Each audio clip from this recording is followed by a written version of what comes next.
Hey listeners, Nat here. Welcome to the first episode of Cheers with Nat, the podcast dedicated to cheering on women in drinks. My first guest is Georgia Kelly, Key Account Manager at Dea Brewing Company. I've known for a long time that Georgia was going to be my first guest, as she's the person who gave me the push I needed to bring this podcast back to life. When we first met in late 2024, Georgia was working for Lucky Saint and told me that she was a big fan of my previous podcast, Beer with Nat, particularly episode 42, with Emma Heel, MD of Lucky Saint, which Georgia listened to a lot to prepare for her interview. She'll tell you the story in her own words in the episode. Georgia then asked me when Beer with Nat was coming back, and I didn't have an answer, but I'd always felt a bit of unfinished business with the show. As I mentioned in the trailer for this show, I brought the Beer with Nat podcast to a close after the pandemic pushed all recordings online, and I felt the show lost a bit of its magic, not getting to sit at the same table and share that cheers moment. But I knew there were just so many more incredible women I could have chatted with, and by this time, I had joined WSET, so I was meeting women beyond the world of beer that I would have loved to share a cheers and chat with too. The following January, 2025, I ran into Georgia at an event and said, I think I'm going to bring back Beer with Nat for one more season. Then I'll change it to Cheers with Nat and broaden the focus to women and drinks. In response, she said to me, and I quote from my notes app, "Don't do a double relaunch, just relaunch as Cheers with Nat." So that's exactly what I did. And I knew then that when I got the show going, Georgia would be my first guest. Our focus in the episode is on her career story, from her start as a pot wash to where she is now. But we also get into so much more, including what she wanted to be when she was little, and the thread that runs through all of her roles, her love of people and their stories. A huge thanks to Georgia for giving me the push I needed to start this show. She really inspired me, so who knows how this conversation might inspire you. It's time for a cheers and a chat with Georgia Kelly. Here she is. So I bought the Chief, which is obviously a classic Belgian beer. Have a little taste. Yeah, cheers. Dink! I have many good memories with this beer. Yeah. From working at Duvel for a long time. What are your memories with this beer? Why did you choose it to kick off our episode? Well, ideally I'd have picked Cherry Chief. Yeah. But that wasn't available to us today. But Chief, originally I liked it because it was 8%, I'll be honest. I love that. Bang for your buck. Yeah. So when I worked in a pub, maybe 7 years ago, after work we were always allowed to choose something, and then when I realised we could choose something from the fridge, that was the highest percentage one. It opened a whole new world to you. Yeah, which when I was like 19 I thought, wow, I'm epic, I can have That's what matters. Yeah, that's what mattered. But then coincidentally after that, I sort of fell in love with Belgian beers from always drinking Belgian beers after work. Yeah. It wasn't a Belgian beer pub, but then it got to the stage where I'd actually just then look at the other ones, Duvel as well, I love. Polina on draft is great. Chief on draft, even better. So I feel like that really just gave me a love for beer in general and Belgian beers as well. Nice, and leads you to where you are now. So yeah, tell us what you do in the world of beer and what your day-to-day looks like.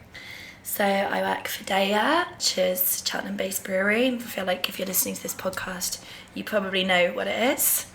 And I'm a key account manager, so I look after London and the southeast of England in their sales team. And what does a key account manager do? I know it's probably quite varied, so yeah, give us a little idea of some of the things that make up your role. So my role is primarily obviously customer facing. We're quite a small sales team in London, so as much as it's key accounts, it's definitely still like pavement pounding every day.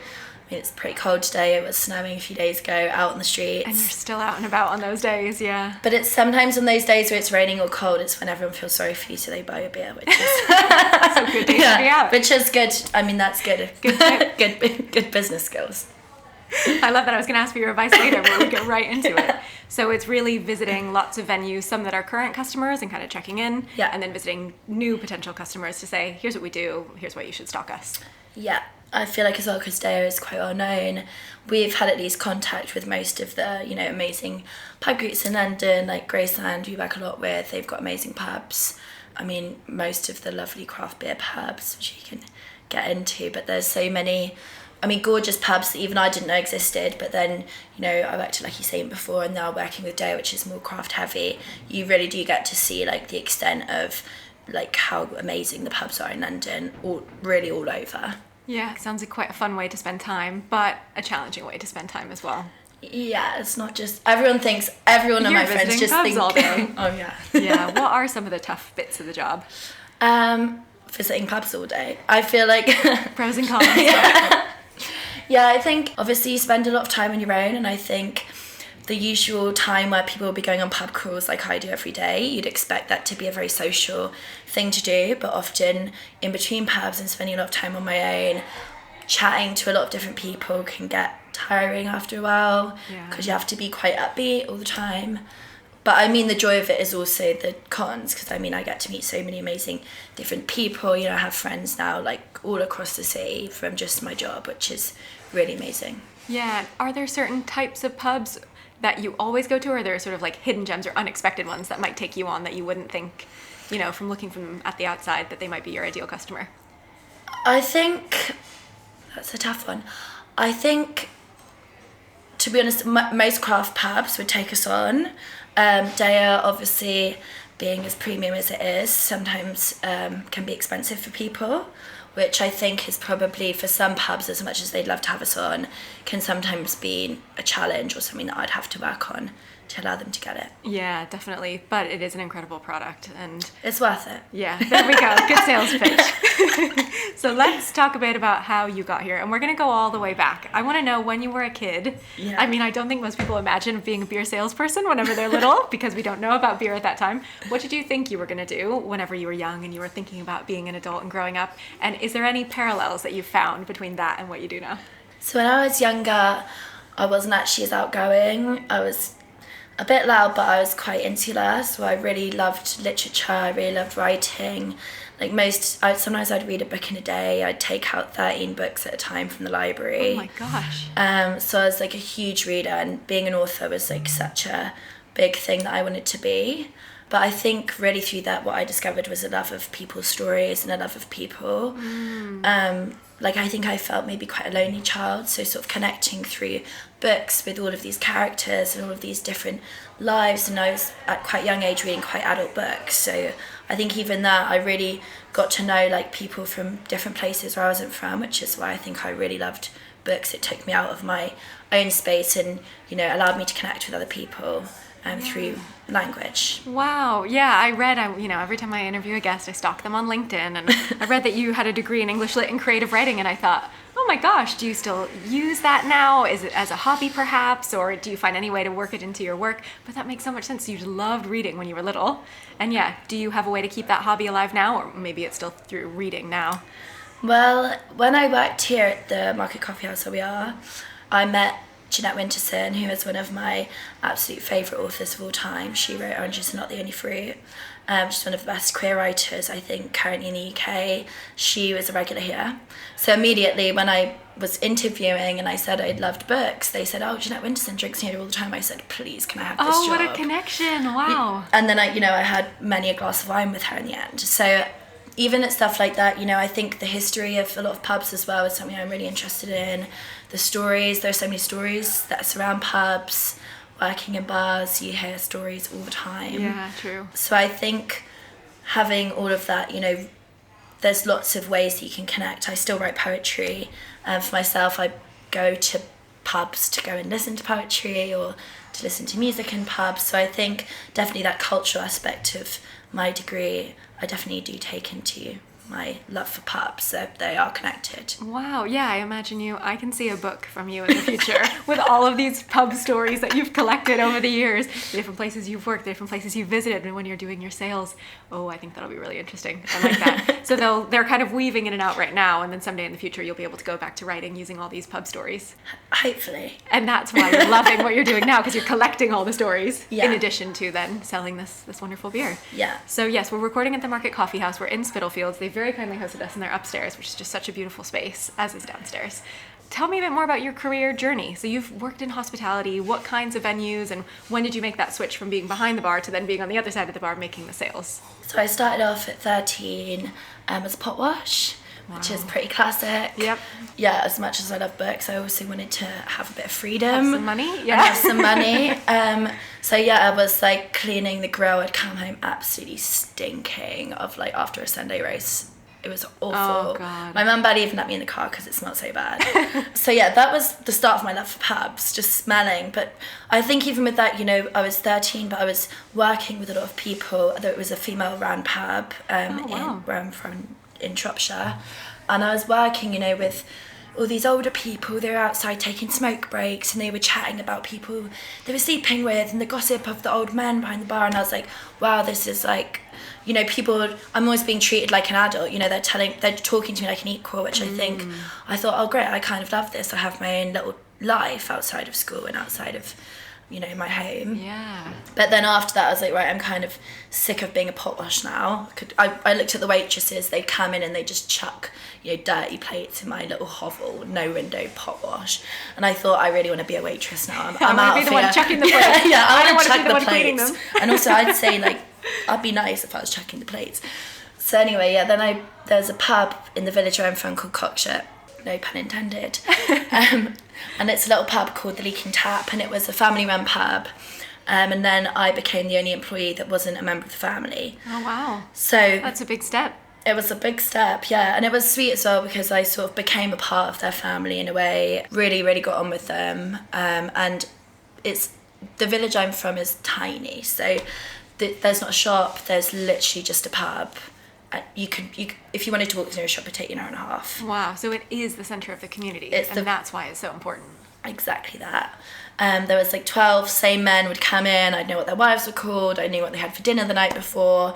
Every day they'd come in. I then became quite good at darts. Oh, because after I poured them all a pint of Worthingtons, they'd let me be a part of their darts team. So I was then the only woman on the men's darts league, which was about 8 people. So it just became like this really nice cultural hub and community that, again, I had outside of, you know, my social life with my friends. And by that point I would have been about 16 when I then stopped being the waitress and was on the bar, which is not very legal, but it's a small town. These things happen, exactly. And then there was this lovely man called Nigel, who I still see now when I go home, and they used to call him Grumpy Nigel because he'd come in at 6 o'clock. He worked on the pig farm near my house, and he'd come in and everyone go, oh, don't bother with Nigel, he's so grumpy. So then I thought, okay, I'll make it my mission to be friends with him. And so every day he'd come in at 6 o'clock, bang on the door, the rest of the men were getting at 7. And I'd say, oh, Nigel, how are you? Go, Got the grumbles back. Grumpy, yeah, grumpy. And then eventually he cracked, and then we became really good friends. And he'd tell me all these stories about his life. He left school at 16. But even then, when I was doing my French A-level 2 years later, he was reading my sheet, which I had 4 sides of A4 full French, and he could barely speak English at times. But he was reading it and he was just following the words, so he knew when I was not saying a correct word because he knew the start of the word and if he couldn't say the word. And so then he was helping me do my French A-level, which was like, you know, I think you give when you're a bartender, but also you get a lot back from the people too in the community. Yeah, and he just needed a bit more time perhaps to then be able to crack that tough outer shell, and you gave him the time, whereas everyone else just said, oh, he's a grump. Also not calling people grumpy, it's going to make them grumpy. Yeah. That's a very good point. You're like, give people a chance, and that is exactly what you did there. Yeah. Well, even when I go home at Christmas in a month or so, we're recording this in November, then I'll go and probably have a cigarette in the bus shelter with him. And go and say hi. We're still friends. Yeah, we're still friends now. Even I've lived in London now for 8 years, but I still go home and see him. Yeah. So how did you go from home to London? What brought you here? University. Okay. So I moved here when I was 18, but then straight away was working in pubs. I worked for Dirty Liquor, which no longer exists. It's called The Cherry in Mile End. That's where I drank chief. That's where you discovered your love of Belgian beers. Yeah. Strong Belgian beers, yeah. Strong Belgian beers. Also, I think being a student, working in the bar or the pub next to the university, it was quite popular for my friends. Yep. I mean, yeah, they drank very well, I think, in that pub when I worked there. But it really gave me a love for beer. I think there as well, you know, I again really got used to speaking to a lot of people, felt a part of like the East End as well, because obviously I come from the countryside. Met amazing friends, often with men as well, because you know it's a lot of men that come in, obviously East End geezers, but then really honestly some of them took me on honestly like their own daughter, would always come in, no funny business, really amazing community as well. And I think the beer as well is almost, you know, second, I think, to the community and the people that you meet in these places. Yeah, I do think we're seeing that a lot more now with post-COVID as well. Yeah. People aren't necessarily going to venues for beers like they did in the past. They're going for connection. And then the beer just happens to be part of the conversation. I think especially as a bartender too, you are also a sort of vessel in yourself. You know, beer, alcohol is always a vessel to get people to talk, but being a bartender, you do also get to hear these, you know, somewhat crazy stories that people would tell you just because they treat you almost like a diary or a journal. Yeah. They want someone to talk to, which, you know, I found it to be a privilege to hear some of the stories that I had as a bartender. Yeah. Did you find that customers were quite different, as you said, being in your country pub in Shropshire to then being in the city? Or are there similar threads through every person? Because we're there just for connection, conversation. The men back home would say absolutely not. People in London are so different and so far away from them, and they'd never go there. But then when I went there, and they said, "Oh, you're not working in a pub in London. How can't be as good as ours?" But like you said, there's so many common threads, and actually, if all those men sat in a room, they'd all be friends. Yeah. I think as well with London, though, the only thing is you get a much more diverse group of people, a much, you know, different people, especially as I said, I worked next to university, so you've got a lot of young people in there too. You get families, we did food too, so you get to meet a real diaspora of people, which is really, great. I mean, I prefer to be around different people. Yeah, as you said, you had the same 12 folks you'd see every night. Which is You've got lovely. a bit more variety in London. Yeah. I mean, also as well, being women behind the bar has its own challenges. Yeah.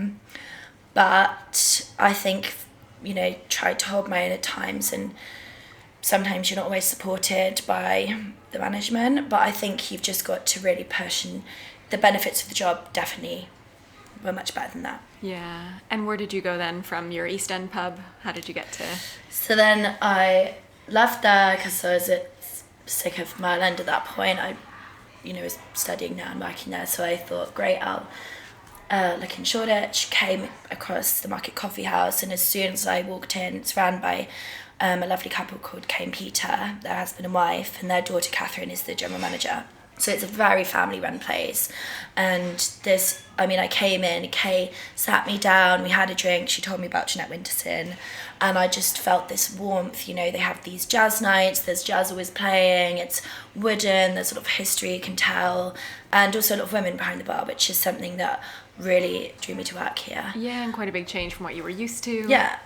So I worked there, loved it. They really specialise in Belgian beers. They love French wine. They import all of their own wine.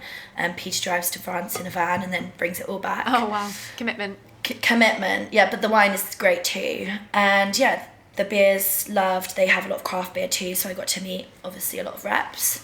And I think by that point, I'd sort of met a lot of reps over my time now working in pubs for a long time in London.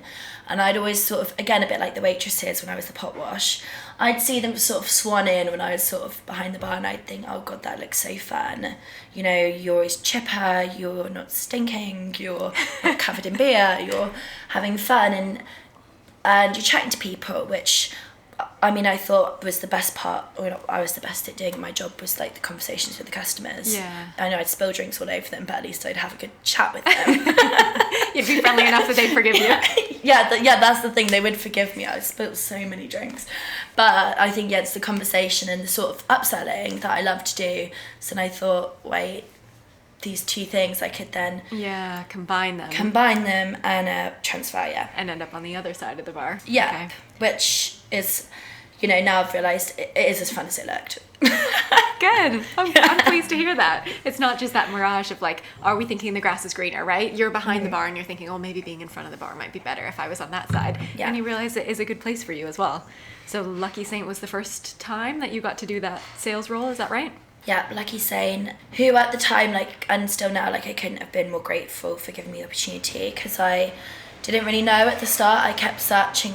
I didn't know even the words to search for the job, so I kept searching rep. Yeah. And if you search rep, it's not going to come up, because Yeah. often the words are brand ambassador or account manager. Yeah. But as I'd not worked on any corporate level, I didn't even know the words to search to Yeah, get you the kind of job. knew the colloquial language. People would say, oh, the rep's in. Yeah. That's not what their title is on their business card or what they're searching for. Really good tip. Yeah. So it was, so I looked for ages, and then I kept not finding jobs. But then I'd spoken to the rep for Lucky Saint, who came into the Market Coffee House, and he said he absolutely loved the team. So then I kept checking. I thought, I had, obviously working in a bar, been drinking quite a lot as well. So I thought when we'd had Lucky Saint on the bar, it had really changed my own personal drinking, after work. When I was cashing up, instead of getting a beer or a sheaf, at this point it's like 4 or 5 years later, past my sheaf times. So I was then like, actually I need to stop drinking, on a Thursday. I was working full time. So it's like, now I need to stop drinking, I can't have a drink 5 days a week. Yeah. So Lucky Saint was really a lifesaver in that sense. And then, went to go, just kept checking the website to see if they had a job available. And then one day I looked and it said sales and account manager East London, and I couldn't have applied quick enough. I honestly, I think I even might have screamed a bit, ran to my friends' room, I was like, the job's there. You've been waiting for this to come up for so long. I was waiting, and it was because it was on the website, because I didn't even know what to search. I didn't have a LinkedIn, didn't know about networking, didn't know about anything. And then, luckily they gave me a chance, which was like the best thing, one of the like key moments I think in my life so far. Yeah, and was it a bit of a thrown in the deep end, trial by fire, you learn as you go, or did you get support as you were going through that role? Lucky Saint are really good, I think, at supporting people. I have made some of the best friends that I've got in my life at Lucky Saint. They have quite a good onboarding process. They also made me feel like I had a right to be there. I'd gone through 3 rounds of interview to get there. And even I said to them, I don't know if because I've got no experience in sales. And I knew that they were a big company, well respected, and I didn't think I had a place there. But they definitely gave me a lot of confidence. They made sure that I was, had as much right, and I gave me a lot of the tools to do the job. Which also I was really grateful for at the time. Yeah, that's so positive to hear. And I have only good things to say about Lucky Saint as well. I've trained a lot of the team, and that's actually how we met. Yeah. I was doing a training at WST School London, and then from there we ran into each other again at an event. So this was September 2024 that we met, January 2025. We ran into each other again at an event that Curious Vines was putting on. Queen Wong, wonderful organizer and connector of women in the world of wine, and it was about no and low drinks. So Emma, the MD of Lucky Saint, was on a panel, and we got chatting, and I was saying, I'm thinking about bringing back the podcast, and basically Georgia was like, just do it, get on with it. Well, originally I'd said I'd fallen asleep to Nat's voice in my ears, which I was like, is that a good thing or not? Because when I was doing my interview for Lucky Saint, I listened to her great interview with Emma. Emma. So Emma, I just fell asleep to her too, but I was really wanted the job. But then I said, Nat, I was like, it's amazing. I've really thoroughly listened to it over and over again. I love this podcast. There needs to be more. So that is why I said, all right, Georgia, it's coming back and you're going to be first. So talk to me a bit about Lucky Saint as a sales pitch. So thinking about non-alcoholic beers and compare that to the alcoholic products that you're selling now. Are there differences in how you sell, or really because there's so much interest in non-alcoholic beers, you can kind of sell them in the same way? I think specifically with Daya and Lucky Saint, the biggest thing that stands out is their very premium beers. I think Daya absolutely took the world by storm, sort of, with, the hoppy IPA. I think we practically, personally, I think we kind of rule that style. Yeah, when I think about great UK examples of hop forward styles, it's definitely Daya in that mix. Especially Steady Rolling Man, which won Beer of the Year last year. But then, of course, Lucky Saint, I think they also did something really special, which was be one of the pioneers of draft alcohol free in the UK. So I think having both of those being sort of UK pioneers in the brewing world definitely gives an edge. Also means that they're a bit more expensive and a bit more premium, which means when I transferred, I was not shocked to be selling something that wasn't your, most competitively priced option. In fact, it was your most premium choice, which I think was good, that I was selling the same thing in that respect. I think having a team at Lucky Saint was amazing. Having the pub was really special. In Daya, we've got the brewery, which is also amazing, but it's in Cheltenham. Just a little far from London. Yeah. Exactly, whereas Lucky Saint's pub is lovely in a corner in London. Yeah. Had many a drink there. They sell alcohol too, so it's a great spot for all kinds of drinkers. Yeah, very welcoming. Yeah, it's a good point. But then so is also the Daya Brewery. We do amazing music events, which I think is something which is a little bit different. We're much more focused on music, and we host, we've hosted Dishoom to do food nights, which I think is really cool. We do that at the brewery. I've actually been out there myself to host an event with Have a you? brewer. Yeah, it was part of the Cheltenham Science Festival. So they had a talk on the science of beer, which is really cool. So yeah, they do lots of fun community events that bring different people in. I think with Daya as well, the best thing is that unlike, like you're saying, I know since I worked there, they released, 2.5 beers. They released the wheat beer just after I left, but I tried it. But Daya, I mean, they're releasing 1 to 2 beers every week. Yeah, it's a big difference. That's a good point. A lot of learning, a lot of, tasting different things. I mean, there's styles that I hadn't really, some like Tipper, for example, or Imperial Stout. Yeah, triple IPA Imperial Stouts. Yeah, these big bold ones. You think you might like them with your love of Shoof, but maybe you're more into the lower strength styles. Well, I love them, but then I think for me to personally go out and seek them, I maybe hadn't had as much opportunity. I mean, they're usually pretty pricey. Yeah, fair. It's good to have the opportunity with Daya to really be able to explore those and really get to try them and learn from the brewers a lot as well. Yeah. Which I think, obviously, like you're saying, it is alcohol-free beer, but then with Daya, it's, I'm learning a lot about the brewing industry and about beer and about hops as well, which obviously, like you're saying, was primarily a lager at the start.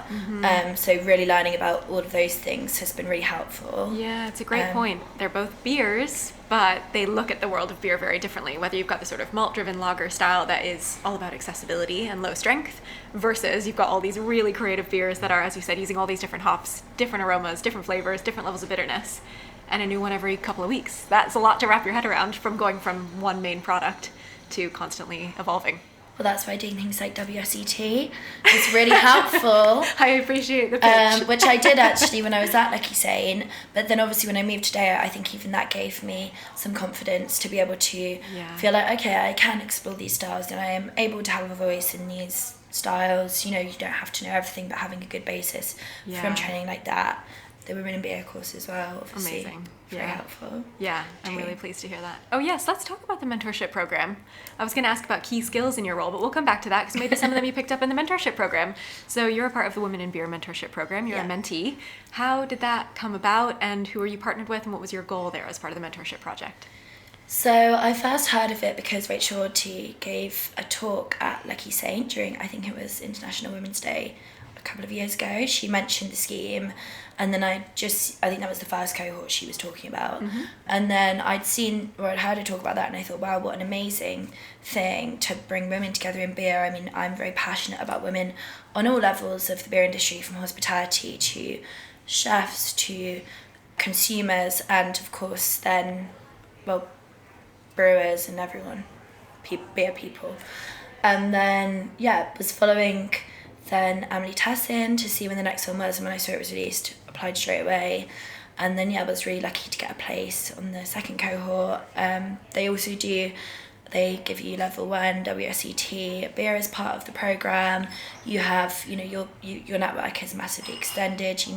We just had the Women in Beer Awards, which was such Nat, you were there too. Yeah, it was a fantastic evening. So inspiring. So, and also I think as well, just to get it's an award ceremony and, people are winning, but I don't think anyone's losing, because just to have that space to encourage women from across the industry to really say, you have a purpose, you have a place here, and actually we're all killing it. As a collective, I think it's just amazing to see and to be part of. Yeah, it was a really uplifting evening. I'll share a link in the show notes to all the winners from the evening and all the nominees, so everyone can see who's getting the well-deserved recognition. Then my mentor is Ruth Mitchell. She's had, a long history in sales. She now works for Charles Farnham, the hop distributor. So she's very well versed. She knows a lot about beer, and my sort of goal with the mentorship program was to learn more about beer. I was moving from Lucky Saint at the time of applying to Daya, and I was really worried about my level of knowledge and wanted some support with that from the scheme. But in fact, I think I got a lot more than that. I mean, Ruth is such an amazing teacher, and I feel like actually I've, learned a lot more than just, in fact, I don't even think I needed to know this hop thing about her. In fact, she's taught me a lot more about the industry in general, and we have great conversations, and it's really nice to have that support from both her, and then of course Emily is amazing as well. And we did a trip away to the Maltings? Simpsons Maltings, which was just lovely. Obviously going up to, maybe it's Scotland, maybe it's not, on the border of going up north. Going up north with the rest of the women on with the mentees, and even just to chat with them about their struggles. And there's women from packaging, there was brewers there, and I think to see all women my age as well, 25, also, you know, we have similar struggles, we have similar pluses, but we're all from sort of different sectors within the beer industry, which was great. Yeah, all different bits within the world of beer. So I love that you said, you wanted to go in to learn A and then you actually learned X, Y, Z as part of it. So what are some of the things that you took away from the mentorship program, or perhaps from being on this side of the beer world and the sales side of the beer world, that make you think, yeah, I'm pretty good at what I'm doing now. These are the key skills and these are the things I've picked up in my last few years in this role. I think the main takeaway would be feeling like I have a place in the industry. I think when you think of beer, I mean, originally, obviously, I was serving beer. So when I think of beer, I'd think of the men who I was serving it to, mm-hmm. or the men I was working for, who were my managers, mm-hmm. who were big beer nerds. And, I was just the barmaid in a little skirt walking around the bar. And it's like, actually, no, I'm drinking the beer, I'm enjoying the beer, I'm passionate about that too.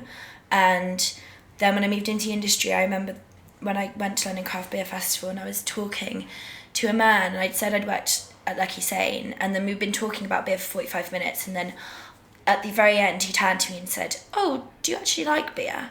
I've heard that so many times. And I just thought, really, I've been talking to you about beer, and that sort of, and it just did that, even that, because I think I'd been at Lucky Sane for maybe 3 months, but I'd worked in hospitality for 9 years before that. And it's like, well, why would you think I wouldn't like beer? Are you joking? Yeah. And it was like, are you joking me? Yeah. You're like, I just went on and on and on for X many minutes about all my passions for this product. Yeah. And you think I'm making it up? Yeah. But I think you have experienced this too, and I think it's important to really, I think the mentorship scheme, it's really great just to have, supporters that are just all women, or, and I think it's nice to have that space away from the men in the industry. And a lot of the women that are also part of that scheme are leaders within the industry. A huge majority of them are absolute pioneers and leaders within the industry, and their network are leaders, women within the industry. So I think to have that support, and in most industries, I think that touch point between yourself and, say, someone who'd, been years of experience, very well respected. I would say like you. Oh, but like, very kind. Thank you. We're here as equals today, and that's the whole point. But you wouldn't think that these people in another industry would be able to even meet or be chatting or have support from those people, because there's quite a distance. Whereas in the beer industry, the women are very close and very supportive, which I think really inspires me to do a good job. Yeah, and that's why I started the Beer with Nat podcast all those years ago. And it really was just that idea of, as soon as you see another woman that works in your industry, in beer in particular, it's like, oh, great, I can be here too. Yeah. She's here doing packaging, marketing, design, whatever it might be. And it just made me feel, the more we spotlight women in the industry, the more welcome women will feel. Yeah. And I have noticed, there's so many people doing amazing work in wine, trying to make women feel more welcome, in spirits and whiskey in particular, trying to make women feel more welcome. And that's why I wanted to broaden this out and kind of say, we're here, we're everywhere. We're all across the drinks world, non-alcoholic, alcoholic drinks, coffee, tea, etc. And I want to share all those stories. So yeah, I'm very grateful to you for being my first guest, for sharing your story. Well, I'm very grateful too. So one of the things I picked up, and I think this really came through when you were talking about the stories that you loved whenever you were younger, in kind of getting to know you and seeing you at different events, like, I just know that you love people so much, and you're really passionate about how to treat people, especially perhaps from negative experiences, being the one behind the bar, and maybe people aren't the kindest to the person who's serving them their drink, or being the sales rep, and sometimes the folks who are behind the bar think, I don't want to deal with you right now, I'm busy, why are you here? What is your sort of philosophy on how to treat people? Because I think it really comes through with everything that you do, whether you're behind the bar or on the other side of the bar, just generally how you treat people. I think always being kind and sort of treating everybody equally. I'm a socialist, and I feel... Well, there we go. I feel like my values towards people, especially I think when, I work behind the bar and I served reps, and there are some reps when, as soon as they realise they weren't talking to the right person, would sort of palm you off or go, oh, where's the manager? Or would be looking around, sort of wondering where they were. And I just used to think, what a way to make someone feel devalued. Exactly. Yeah. That's what I was going to say. I think you might have been saying that in some other choice language, but that's exactly I filled that in for you. Exactly what I would say. But I think as well, you don't even realise the extent to which somebody like me personally, and with, say, the GMs or the managers would also have an influence. If I had a rep who was sort of palming me off and be a bit rude to me, I'd go and tell my managers and be like, oh, they were a bit funny. Yeah, so as much as you want to be nice to people, it also does have value in itself too. Yeah. But I think you can, as I said, it can get lonely. You're walking around in the middle of nowhere, some parts of London, I don't know, back streets. And I think then going into a pub, you might compliment someone, or you might talk to someone on the street or chat to someone on the tube, or I think it really does make your day go a lot quicker, and making somebody else smile makes your day a lot better too. Especially when sometimes I'm not in the mood to be talking to people, I have my own life outside of my job and you can't always be poppy. But then I always find that when I don't feel like, when I'm not in the mood, by actually just talking to strangers or making somebody else feel good, actually just puts me in quite a good mood. Yeah, it shines back on you. Yeah, which I mean, spreading the love is always good. So being kind, what other advice do you have for folks wanting to get into a role similar to yours? I think standing up for yourself and, being confident. I know that's difficult, but I think what I've learned is, as I said, I think I have the right to be in the same room as everybody else, and not being as apologetic as I think when I first started. I felt like, oh, I have to say thank you all the time, I have to say sorry all the time, and not feel like, or be over the top, because I was so worried that I didn't have a place, so it was being too much. Whereas instead now I think I found much more of a calmness and a more quiet confidence, in a way that actually I can be happy, I can be chatty to people, but then also I can still feel like that's okay too. I can have a laugh. I don't have to be serious and professional all the time, but not being over the top, because I'm so eager to be feeling like I have a place in the industry. And was that just from experience, or were there any particular people or, I don't know, interactions that made you feel like, yeah, I am confident, I do deserve to be here. I can just be myself and not this louder, more pronounced version of myself, so other people pay attention. Was there any particular moment you can remember, or it's just slowly been over time that you felt, I've earned my place here? I think there's two things. One, like going out into pubs, and in general then practicing when you're out of work, going up to a bar and just speaking to people straight off the bat and just being like, hey, how are you, how's your day going? And sort of I like the idea of taking people off guard when I go and get a coffee and go, how's your day going? And they chat to them, make them smile. That's quite a good thing to do. It's a really good way to practice building your confidence, is by just sort of changing up the conversation a bit and actually having a chat with people all over. I do it on the tube, I'll do it on the street, I'll do it everywhere. Oh, you talk to people on the tube, oh my gosh, you're one of those people. No, but when people talk to me. I do love interactions whenever I'm getting coffees and things like that. Yeah, it's a nice opportunity, as you said, give a compliment or just say something kind, and then you smile back after they smile, and yeah. If you like someone's dress, like I always say to people on the street, oh, I love your dress, or I love the way you've done your hair, because when you get yourself a compliment like that, I mean, I would wear, if somebody said I like your perfume, I'd wear that perfume for the next 100 days. So I think you realise that you can sort of practice being confident by complimenting somebody randomly, and then you'll never see them again, so you just have to say it. And it also stops you thinking negative thoughts. I think that's great. But secondly, I think, especially like you're saying, I worked with some of the most incredible women in the industry. Emma is an absolute powerhouse of a woman. She's done amazingly, both, through her time in the off-trade, and then obviously now building up, like you're saying. Katu, who's our head of marketing, she is probably the epitome of quiet confidence. She is very humble, but she's an absolute, her ideas and her creativity is sort of off the charts in terms of the way that she thinks. And so that was amazing to work with a lot of women in that sense. And I mean, I was working also alongside, my friend Elle, she was in sales. So watching these people, women, do things, I think, even when it wasn't directly my job, was good to see these women who didn't feel like I have to be the loudest in the room to be respected. I don't feel like I have to be too quiet either. I can talk and people will just listen because they should. Yeah, because you know what you're on about. Exactly. Yeah, and also you can listen to them too and take so much on. I think asking questions, like I asked a lot of questions to even like my colleague Mary, like you said, she was so organised. So, I sat her down and grilled her about her organisation, But even then, it's like just asking these people, you notice that somebody does something really well, even say at Women in Beer, you could ask, how did you get to this point? How did you do this? How did you, like, I mean, basically what you're doing now. This is why I love it, getting to have all these chats with people.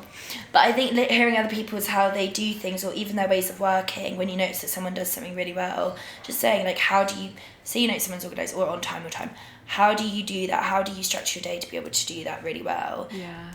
Like, just learning from other people is quite useful. Yeah, I think it's such actionable advice that you've given. Ask questions, pay attention to the people around you that inspire you, and tell them that they inspire you, or figure out why they're so inspiring. And as you said, that idea of practicing your confidence, I think that's amazing, especially post-COVID. A lot of us don't necessarily interact in person as much as we might have used to, and we're so used to doing everything digitally, where if you do need to be in the sales role, or even if you're speaking at a company meeting or you're giving a presentation, having that ability to speak in front of people starts as simple as having a conversation when you order a coffee. Yeah, it's amazing. It's a really good tip.